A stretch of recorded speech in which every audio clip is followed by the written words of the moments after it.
Olá pessoal, aqui é Marcelo Rodrigues, Mental Coach para o futebol profissional, ou como eu sempre falo, eu gosto de aportuguesar, eu sou um motivador, tanto para grupos como para o atleta individual.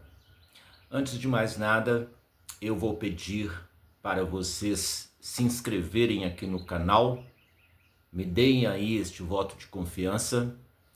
Eu espero contar com o comentário de vocês.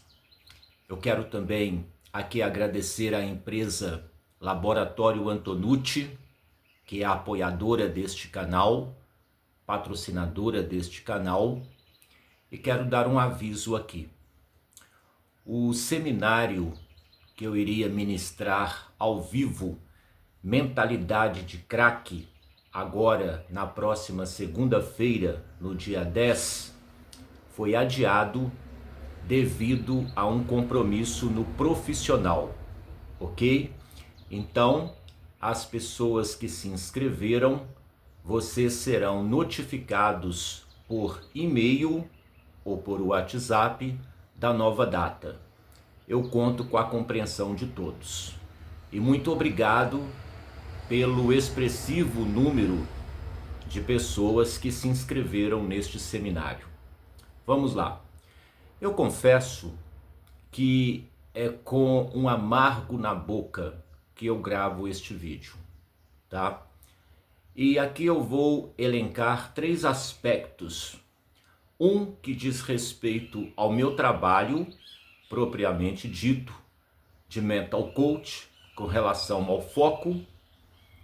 Outro com relação a um histórico, porque um povo que não conhece a sua história, ele tende a repeti-la, e sobre a questão de racismo de diferentes culturas. Vamos lá. A questão é a seguinte: desde que eu me preparei, inclusive me comunicando em espanhol para atender também a equipes aqui da América Latina, um dos aspectos que mais eu procurei me inteirar é do aspecto cultural destes países. Então vamos falar aqui da América Latina. Por que esta discriminação racial contra nós brasileiros? Somos chamados de macacos, macaquitos. É uma questão, infelizmente, cultural, que não encontra a mesma preocupação nos países. Cada país tem uma legislação diferente. E isto tudo leva a uma enorme dificuldade com relação a um entendimento. E aí eu acredito que faltem as equipes aqui do Brasil que vão disputar competições sul-americanas, palestras específicas para se preparar para o ambiente hostil. Por quê? Porque, infelizmente, como eu aprendi com Rocky Balboa, personagem do Sylvester Stallone, no filme de mesmo nome, Rocky Balboa, o mundo é um lugar sujo, o mundo é um lugar feio, o mundo não é cor-de-rosa, o mundo vai fazer você ficar de joelhos e vai te dar porrada, mas você tem que se levantar a cada porrada que você recebe. Infelizmente, esta é a questão. Eu vou dar aqui um recorte. Eu me considero, eu sempre falo isto, com os meus contatos. Eu prego uma mentalidade europeia, que é um diferencial no meu modelo focal, no meu modelo comportamental, que eu compartilho com os meus atletas. Só que eu sou latino-americano. E com que alegria eu sou latino-americano. Nos países onde eu já tive a oportunidade de trabalhar e passear, como Argentina, Uruguai, Chile, Paraguai, Bolívia e outros, já perdi a conta aqui, enfim, mas os países onde eu ainda não tive a oportunidade de ir na América do Sul a trabalho é Venezuela e Equador. Mas vamos lá. Quando você está interagindo com a sociedade, com o povo local, eu gosto muito de entender o povo, entender o ponto de vista, dialogar, conversar. Tem algumas questões interessantíssimas que eu até rio, né? Algumas coisas, igual, por exemplo, um caso assim, eu estava em Lima, no Peru, e estava num parque lá, num dia de folga. Aí chegou um peruano perto de mim e ele falou assim: "Você é francês?" Aí eu disse: "Não, eu brasileiro, eu sou brasileiro." Mas por quê? Depois eu entendi, naquela pergunta da diferenciação eu entendi, é porque olhando para o parque eu era mais alto do que a constituição básica dos peruanos que lá estavam, né? Então, os povos andinos, com a sua compleição física, com as suas características físicas, enfim, e aí tem o argentino, aí tem o paraguaio. Isto aqui, pessoal, livros é muito importante porque é história.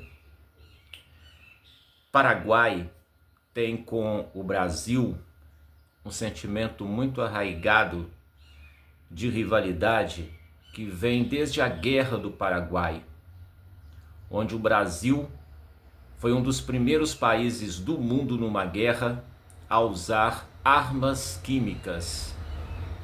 O que o Brasil fez, o exército brasileiro fez, ele envenenou um rio paraguaio, que matou, dizimou milhares de pessoas. Bom, mas estas são outras épocas, outras histórias, outros contextos. Eu não tenho rivalidade com nenhum país da América do Sul, eu não tenho rivalidade com ninguém. Nós devemos cuidar também do nosso racismo estrutural aqui no Brasil, não é? E também com outros povos. Quando nós, por exemplo, vemos uma pessoa com o olho puxado e a gente o denomina de japa, né? Mas ele pode ser vietnamita, coreano, sul-coreano, norte-coreano, japonês, chinês.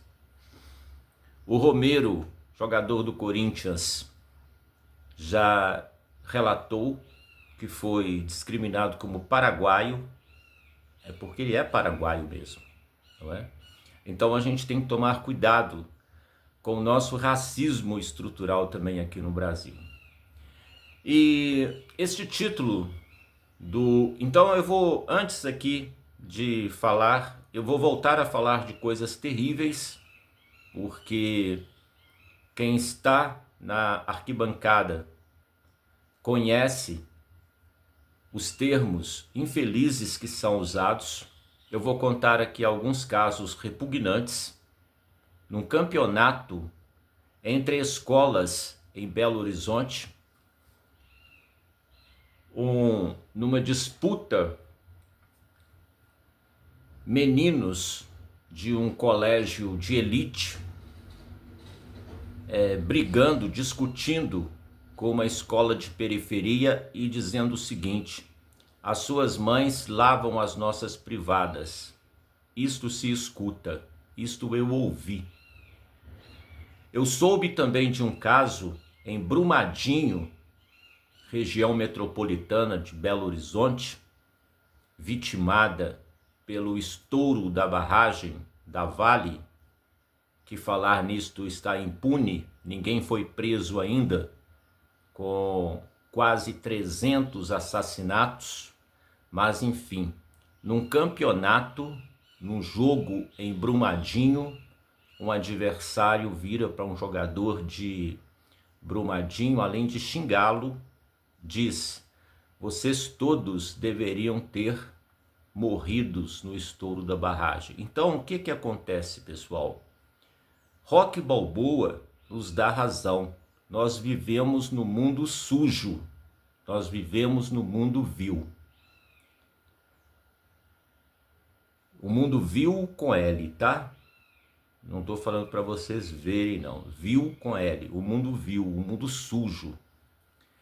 E qual é, não é conselho, qual é a minha percepção sobre o Luigi do Palmeiras? Primeiro, que ele está coberto de razão. As lágrimas dele são tocantes, mas agora eu quero pedir licença para falar algo que é muito importante, e aí é parte do meu trabalho, a questão do foco. O foco de um jogador de futebol, ou pelo menos do meu mentorado, do meu atleta, deve ser as 4 linhas, com uma única exceção: aquele reservado ao lado, onde está a sua comissão técnica, tá? Então, o foco dele, 4 linhas, única exceção, o reservado onde está a sua comissão técnica, porque ali ele vai receber uma bronca do seu treinador, um incentivo do seu colega que está no banco, um incentivo do seu jogador que está com ele dentro do campo. Por quê? Ele não pode ouvir o externo. Ele não pode ouvir o externo. Eu disputei campeonatos em categorias de base e eu me lembro muito bem, como goleiro, à época, toda hora que eu ia bater um tiro de meta, eu me preparava, aí vinha o corinho. Bi, aí quando eu chutava, chá, bicha. E isto para mim sempre foi externo, assim como as pedrinhas que eu recebia nas costas, as pequenas pedrinhas que eu recebia nas costas, atiradas pela torcida adversária. Mas o meu foco era no jogo. Então, eu tapava os meus ouvidos, eu não ouvia, porque o meu foco tem que ser aqui, tem que ser no jogo, Então, eu não quis causar, ao nomear este vídeo como o erro do Luigi, até porque vocês poderão observar que eu coloquei erro entre aspas, mas a minha observação é: não se enganem, vocês continuarão a frequentar ambientes hostis. Criem uma armadura para vocês. E no meu método, o que eu sinto falta, eu repito aqui, eu não posso falar porque eu não estou dentro de uma comissão técnica, então eu não posso falar por ouvir dizer. Eu sou uma pessoa empírica, tudo que eu passo, eu vivo, eu falo. Só que é o seguinte, os atletas têm palestras específicas para ambientes hostis, com um profundo conhecedor de história, de histórias, de costumes, de culturas diferentes. E outra coisa, acerca de sermos chamados de macacos, Eu brinco sempre que o ser humano, ele é 95% ou 98% com a mesma constituição de um chimpanzé. Uma das funções que nós conseguimos fazer e o chimpanzé não faz é isto aqui, ó, com o dedo e outras coisas, outras características. Vocês sabiam disto? Isto, apesar de não ser da minha área, mas eu gosto de me inteirar sempre. Eu sou um evolucionista e li, além de ler o Darwin, eu li um grande cientista da nossa época, o Richard Dawkins, que é um grande continuador da teoria do Darwin. E eu brinco sempre que ao levantar, eu sempre tenho a mania de fazer isto, de coçar. E ali eu me sinto pertencente integralmente à família dos primatas. Então, o que é o ser humano? Não é? Então, dito isto, espero não ter feito uma palestra difícil para vocês, mas fica aqui as minhas considerações e apenas esta puxada de orelha nos atletas para que não percam o foco com as atrocidades que se ouvem nas arquibancadas, porque quem frequenta estádio ouve muita coisa ruim. E isto, para você que não está na realidade, que está no seu ar-condicionado, comentando o jogo apenas da TV e colhendo opiniões dos formadores de opinião, que não formam a opinião de ninguém, isto aí é muito fácil. Agora, eu quero ver é estar na arena. Eu quero ver é ouvir os jogadores, os atletas e nas suas reclamações, ouvir outras atrocidades que eu ouço regularmente. Mas eu volto a dizer, o mundo é um lugar sujo, o mundo não é cor-de-rosa, o mundo vai continuar te dando porrada, mas lutadores que somos, devemos lutar até contra isto e devemos seguir em frente, focados naquilo que temos para fazer, porque a dispersão é aquilo que comprometerá a carreira de um jogador de futebol. E ontem me veio uma analogia que eu sempre digo. Me surgiu isto, pode soar como uma frase filosófica minha e simples, ok?